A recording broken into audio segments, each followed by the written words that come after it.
Assalamualaikum warahmatullahi wabarakatuh. Perkenalkan, nama saya Intan Suryanchani dengan NPM 22051022. Nah, di sini saya akan mempresentasikan tentang analisis galat lanjutan dengan dosen pengampu Ibu Sri Rahmayanti MSI dan mata kuliah metode numerik. Nah, langsung saja masuk kepada analisis galat lanjutan.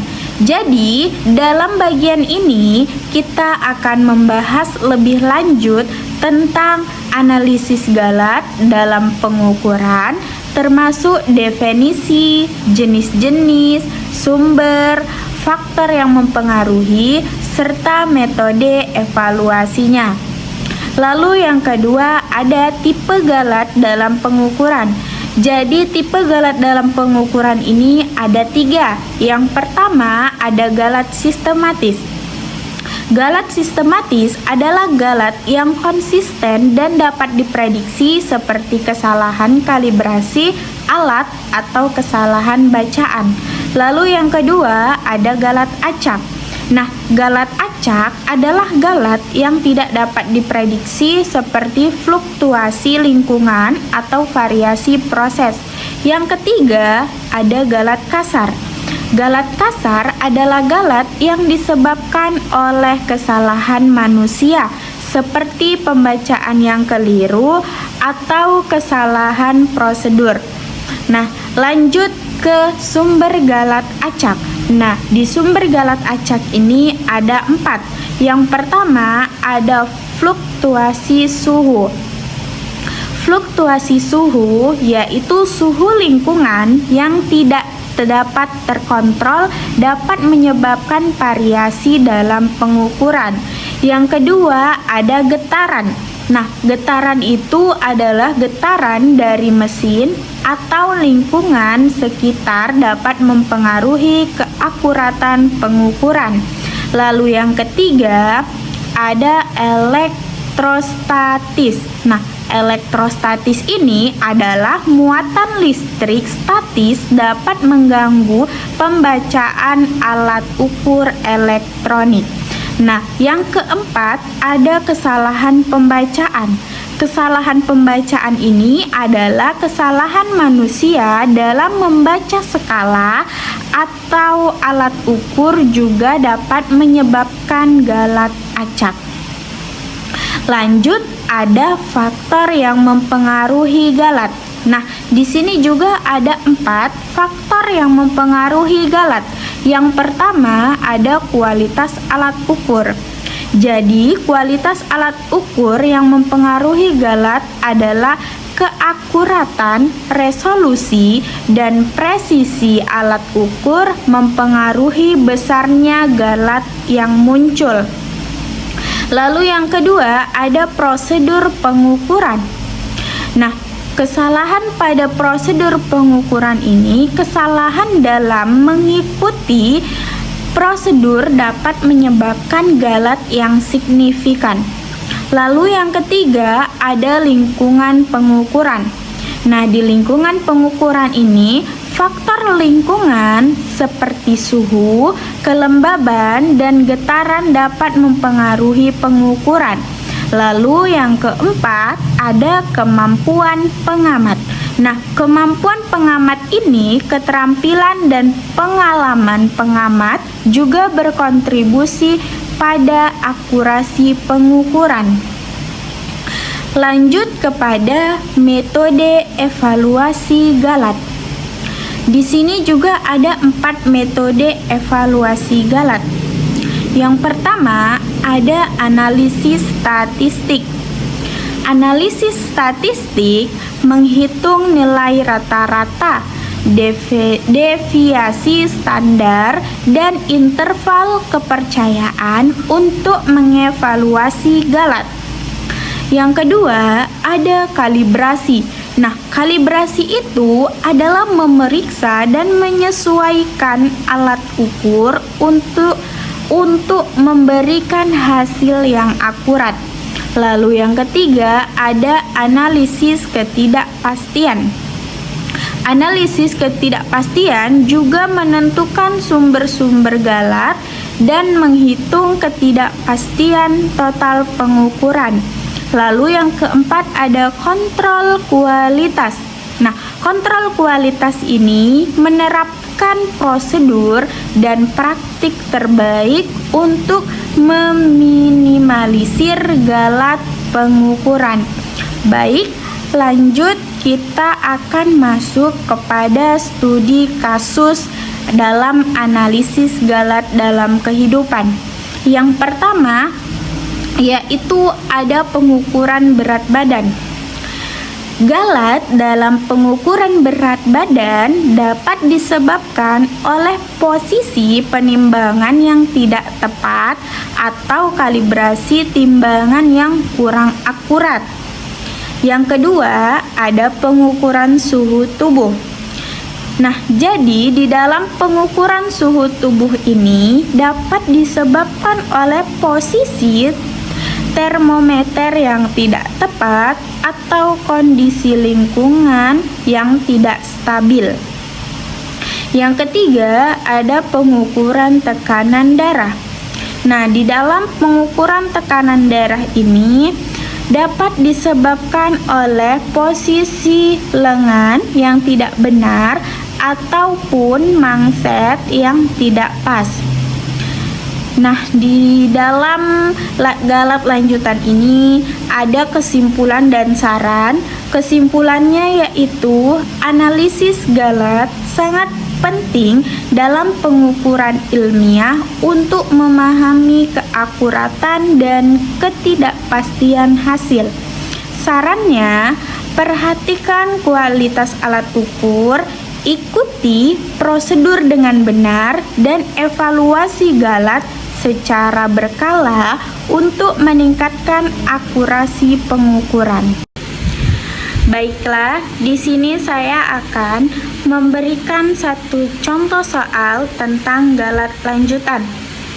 Nah, contohnya itu adalah seorang ilmuwan mengukur massa sebuah benda menggunakan timbangan digital dengan kapasitas maksimal 500 gram.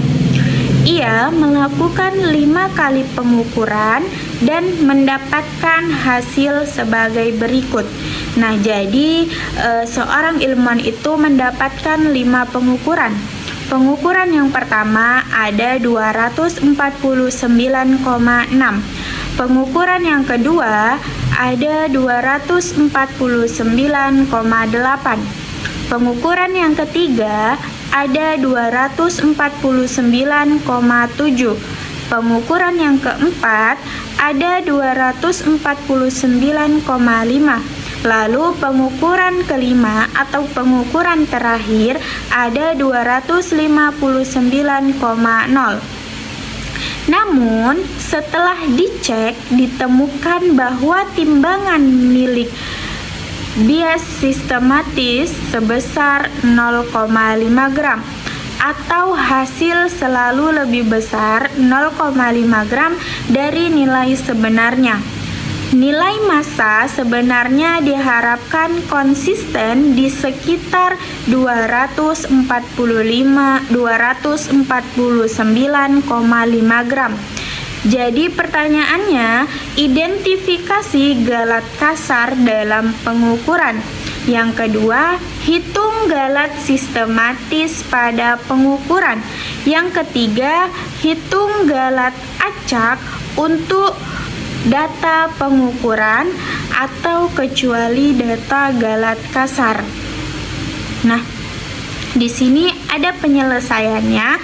Yang pertama, kita selesaikan untuk galat kasar terlebih dahulu. Nah, jadi galat kasar adalah kesalahan besar yang terjadi karena kesalahan manusia atau kesalahan instrumen yang cukup signifikan. Biasanya, galat kasar sangat jelas terlihat seperti pembacaan yang salah atau kerusakan pada alat ukur. Untuk menghitung galat kasar, kita melihat selisih terbesar antara pengukuran dan nilai yang benar. dalam kurung 500 gram. Pengukuran yang paling jauh dari nilai yang benar adalah 499,3 gram pada percobaan pertama dan 500,4 gram pada percobaan kelima.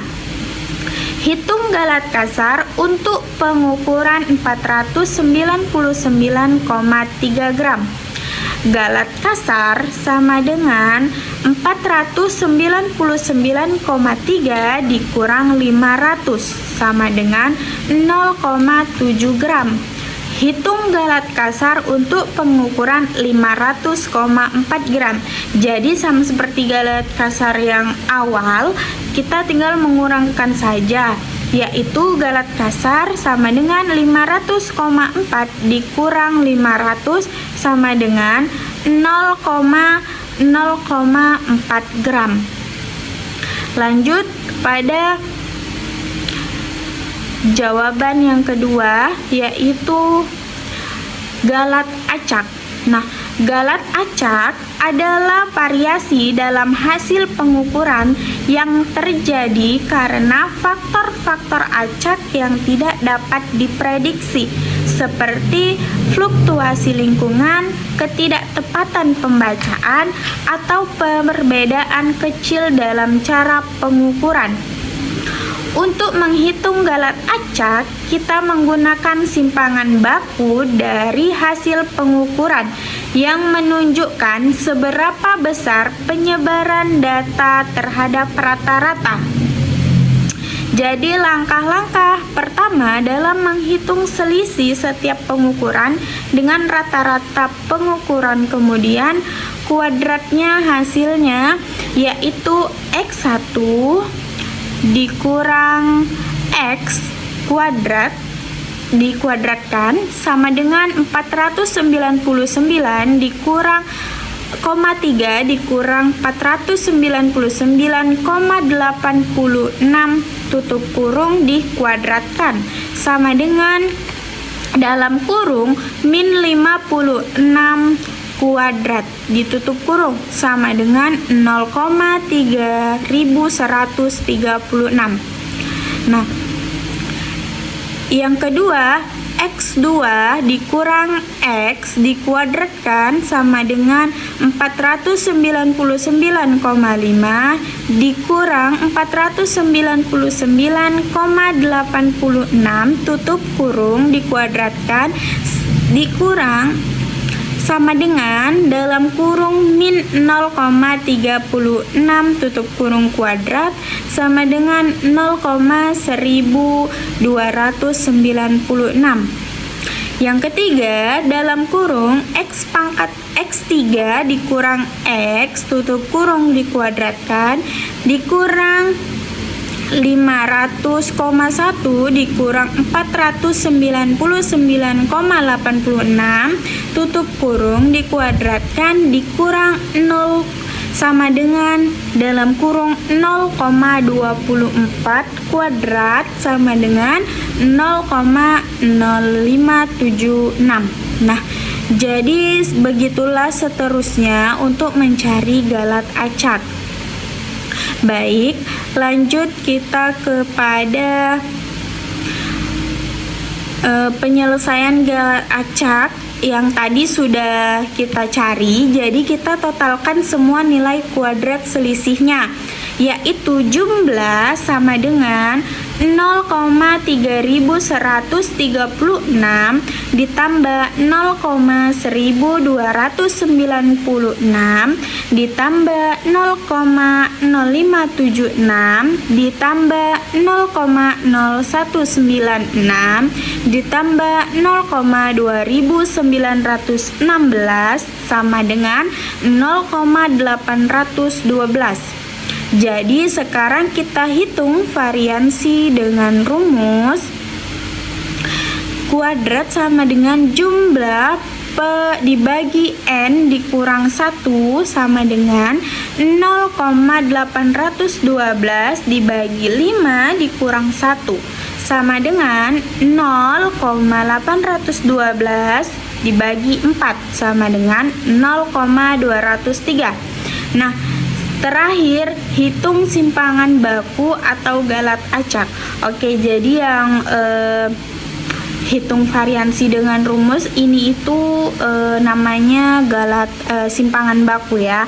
Nah, jadi terakhir kita hitung simpangan bakunya. Simpangan baku sama dengan akar 0,203, yaitu sama dengan 0,45 gram. Jadi galat acaknya adalah 0,45 gram. Oke, baiklah, mungkin itu saja yang dapat saya sampaikan. Selebihnya saya mohon maaf. Saya akhiri. Assalamualaikum warahmatullahi wabarakatuh.